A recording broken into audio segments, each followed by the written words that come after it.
అసలు మన భారతదేశం చెడగొట్టింది ఎవరో తెలుసా? అబుల్ కలాం ఆజాద్. అదే అండి మన ఇండియాకి ఫస్ట్ ఎడ్యుకేషన్ మినిస్టర్. మీరే చెప్పండి, 190 సంవత్సరాలు మన భారతదేశం స్వాతంత్రం కోసం పోరాడేది.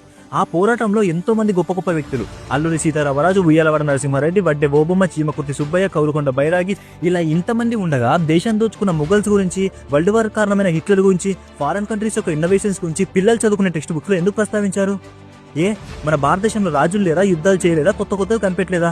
ఒక 10th క్లాస్ సోషల్ టెక్స్ట్ బుక్లో రెవెన్యూ అనే టాపిక్ వస్తే అక్బర్ గురించి చెప్తారు, ఆర్కిటెక్చర్ గురించి అడిగితే షాజహాన్ అంటారు, యుద్ధాల గురించి అడిగితే ఔరంగజేబ్ అంటారు. ఛత్రపతి శివాజీ మహారాజ్ యుద్ధాలు చేయలేదా? మహారాణా ప్రతాప్ ఊపిరి ఉన్నంత వరకు ముఘల్స్ మీద పోరాడలేదా?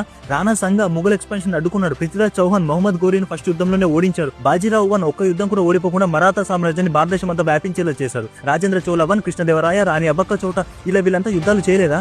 ఇక్కడ ప్రాబ్లం యుద్ధాలు కట్టడాలు కాదండి, మతం, కేవలం మతం. అతని మతానికి తగ్గట్టు భారతదేశ చరిత్రను మార్చేశాడు. మళ్ళీ వీళ్ళే వచ్చి సెక్యులరిజం గురించి మాట్లాడతారు. ఈరోజు ఒక భారతీయ పౌరుడికి భారతదేశ చరిత్ర తెలియకపోవడం కారణం ఎవరు? అబుల్ కలాం ఆజాద్ కాదా?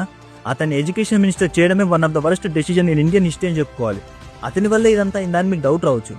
అవును, మొక్కై వంగనిది మ్రాణై వంగున అని ఒక సామెత ఉంటుంది. ఈ రోజు మన పిల్లలకు భారతదేశ చరిత్ర గురించి చెప్పకుండా రేపు వాడికి దేశం మీద భక్తి రావాలంటే ఎలా వస్తుంది?